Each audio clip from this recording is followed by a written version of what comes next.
விஷ்ணுவுக்கே சாபம் கொடுத்த அந்த பத்தினி யார் தெரியுமா? சிவபெருமானின் வியர்வைத் துளி, பார்க்கடல் நீர் மற்றும் பிரம்மாவின் கண்ணீர் ஆகிய மூன்றும் இணைந்ததால் பிறந்தவன் ஜலந்தரன். தனக்கு அழிவு வரக்கூடாது என்று பிரம்மாவிடம் வரம் கேட்டான். அதற்கு பிரம்மா மறுக்கவே, என் மனைவி பிருந்தையின் கற்புநிலை குலையும் வரை எனக்கு மரணம் வரக்கூடாது என்று வரம் பெற்றான். ஜலந்தரனின் மனைவி பிருந்தை தன் கணவனைத் தவிர வேறு யாரையும் கனவிலும் நினைக்காத மிகச்சிறந்த பதிவிரதையாக வாழ்ந்தாள். இதனால் ஜலந்தரனை யாராலும் அழிக்க முடியாமல் போனது. ஜலந்தரனின் அக்கிரமம் அதிகமான போது சிவன் அவனை அழிக்க ஒரு தந்திரம் செய்தார்.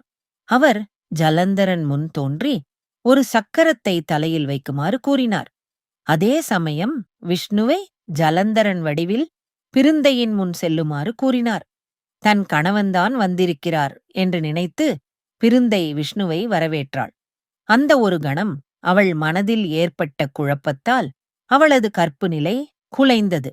அதே நேரத்தில் ஜலந்தரன் சக்கரத்தை தலையில் வைக்க அது அவன் கழுத்தை துண்டித்தது.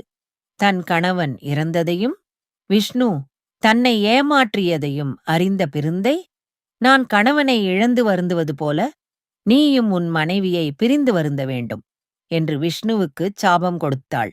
பின்னர் தீக்குளித்து தன் உயிரை மாய்த்துக் கொண்டாள்.